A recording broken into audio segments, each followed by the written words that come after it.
చేపల వైపు ఇక మటన్ వైపు మొగ్గు చూపుతున్నారా అన్న అంశాన్ని కొంతమంది నాన్ వెజ్ ప్రియులు మనతో ఉన్నారు. వాళ్ళు ఒకసారి అడిగి తెలుసుకునే ప్రయత్నం చేద్దాం. అయ్యా ఒకసారి ఇప్పుడు చూసుకునేసరి బర్డ్ ఫ్లూ వల్ల అని చెప్పి చికెన్ అమ్మకాలు కొంచెం తగ్గాయని మాత్రం తెలుస్తుంది. ఈ నేపథ్యంలో నిజంగా బర్డ్ ఫ్లూ వల్ల తగ్గిందా లేక మీరు మామూలుగా రేట్లు ఎక్కువ ఉన్నాయని దీని మీద ఈ చేపల మటన్ వైపు బర్డ్ ఫ్లూ ఉందని భయంతోనే చేపల వైపు వచ్చాం అంతే. అసలు నిజంగా మీరు చికెన్ మధ్యకాలంలో లాస్ట్ వీక్ ఇప్పుడు రేట్లు ఎలా ఉన్నాయి? ఇప్పుడు ఒకసారి ఆ రేట్లు చేపల రేట్లు విపరీతంగా పెరిగిపోయాయి. ఎలాగ ఎంత ఉన్నది కేజీ? అలాగే వాళ్ళు ఇష్టం వచ్చిన రేట్లు అమ్మేస్తున్నారు. మరి ఇంకేం లేదు. అంత రేట్ ఎంత ఉన్నది? అయితే 1000 రూపాయలు. 1000 రూపాయలు. ఇది చేపలు అయితే ఒక్కొక్కటి ఎలా ఉన్నది? ఒకప్పుడు 160 అమ్మేవాళ్ళు, ఇప్పుడు 200 అమ్ముతున్నారు. 200 అమ్ముతున్నారు. అయితే వీటి మీద మక్కువ చూపిస్తున్నారు. సార్ చెప్పండి సార్. అదే బర్డ్ ఫ్లూ ఉందని పేపర్లోన టీవీలో రావడం వల్ల ఇప్పుడు చేపలకు బాగా గిరాకీ పెరిగి రేట్లు పెంచారండి.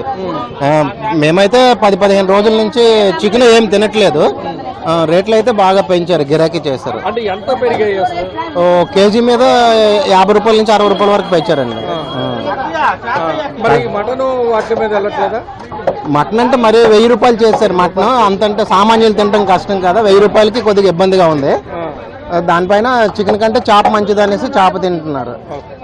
సార్ చెప్పండి సార్, అసలు ఏంటి అసలు ఏ విధంగా మీరు చూస్తున్నారు? ఎందుకంటే బర్డ్ ఫ్లూ అంటున్నారు, ఇది అంటున్నారు, అసలు నిజంగా ఉన్నదా లేదా? మీరు ఇంతకు ముందు ఏమైనా చికెన్ ఎంత కొనేవారు, ఇప్పుడు ఏంటి పరిస్థితి? మటన్ కొనేవాళ్ళము, చికెన్ కొనేవాళ్ళము, ఫిష్ కొనేవాళ్ళము. ఈ మూడిట్లో చూస్తే చికెన్ పై బర్డ్ ఫ్లూ